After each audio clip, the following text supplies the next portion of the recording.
George Miller's Furiosa, a Mad Max Saga, is now playing in theaters, and boy, oh boy, should you all go see it or what? It opened kind of soft at the box office, but I really do think it's one of those movies that 10 years from now, we're all going to look back at it and we're going to be like, wow, what a classic. Too bad it didn't do well. But if you're listening to this, there's still some time. Go out and support it. Of course, it is the latest entry into the definitive post-apocalyptic saga of our time, the Mad Max series, and a franchise that minted none other than Mel Gibson as a global superstar. Plus, it also transformed Charlize Theron into an action heroine, because if you think of Charlize Theron's career before she did Fury Road, I mean, what has she got in terms of action? Aeon Flux? Seems poised to do the same thing for Anya Taylor-Joy if enough people see it.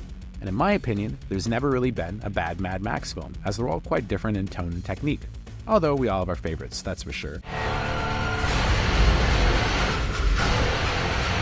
So, without further ado, here's our list here at JoBlo of Mad Max movies ranked from worst to best.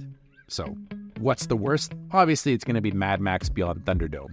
So this is the only PG-13 entry into the saga, although, strangely enough, Miller actually shot Fury Road thinking that he was shooting a PG-13 movie, only to get nailed by the MPAA because it was too scary and intense. So, Mad Max Beyond Thunderdome has scenes in it that are shocking for how cheesy they are in the context of the series. The two movies that came out before this one pushed the boundaries of their R ratings, so I'm not sure what kind of carrot Warner Brothers dangled over George Miller's head to get him to make this a teen-targeted family flick, but I have a bit of a clue. For one thing, the movie came along at the very height of MTV, and that movie was heavily tied into that network because co-star Tina Turner cut two hugely popular singles, one of The Living and We Don't Need Another Hero, that gave the movie some big-time cross-promotion to teens because they both had great music videos that were done on the set of Mad Max Beyond Thunderdome and showed a lot of scenes from that movie. You have to remember this came out in the wake of Flashdance, and arguably its soundtrack and music videos propelled it to becoming one of the top-grossing movies of the decade, so maybe they thought Mad Max Beyond Thunderdome would become this money-making machine.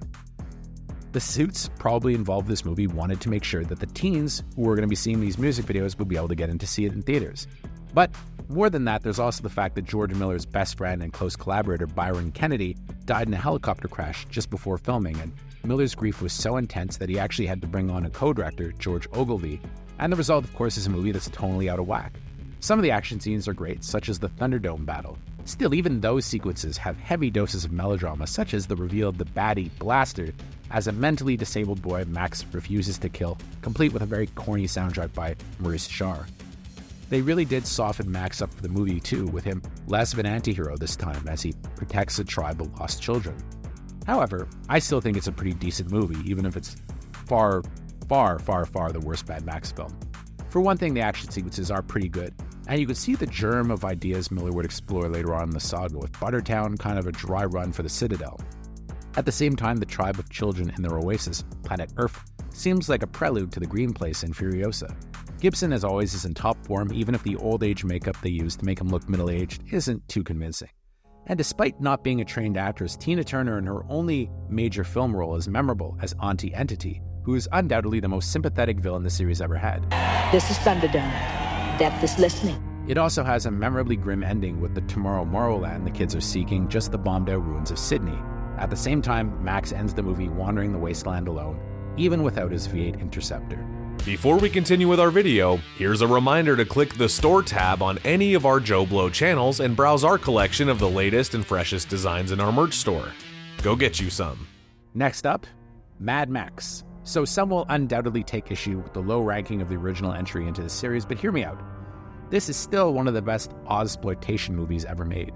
Miller himself, though, even admits that the film was a rough draft for the formula he would perfect with The Road Warrior a few years later. Even still, it's an essential movie to watch, and, it's like a 9 on 10 people, so don't go around saying that I don't like Mad Max. I think Mad Max is great. Mel Gibson arrives in film history fully formed as Max. The film gives us the essential backstory on the world we'd later see Miller develop, with this taking place relatively soon after the nuclear war that would lead to the end of civilization, with Australia the last place standing. In this one, society has only just started to crumble, with Max the best driver amongst his main force patrol, trying to keep society in order as it starts to fracture more and more. This is the movie that shows how Max becomes the hard-bitten anti-hero we all know and love, with his family being cut down by the first in a series of memorable villains for the franchise, the Toe Cutter, played by Hugh Keys-Byrne, who was so memorable in the film he'd actually returned many years later to play Immortan Joe in Fury Road. There are a lot of classic moments here, but I'd wager the movie starts on an incredible note the rest of the film can never quite measure up to, the iconic Knight Rider chase sequence. Notably, the movie was dubbed by AIP for its US release, which pretty much ruined the film. If you haven't seen this movie dubbed with an American soundtrack, it's just awful.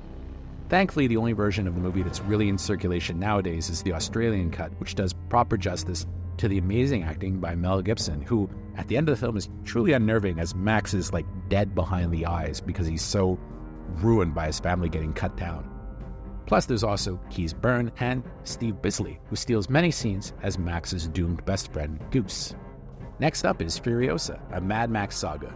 Usually when a movie screens for junketeers, the early reviews pump the movie up to nearly ridiculous levels, as the early watchers can't help but get a bit caught up in the excitement of a junket, and I've been guilty of this myself.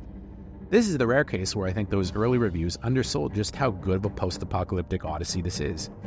You can check out my review for more in-depth thoughts, which I also reviewed here on this channel, but early viewers seemed cell-shocked at the fact that this was a very different kind of movie than Fury Road.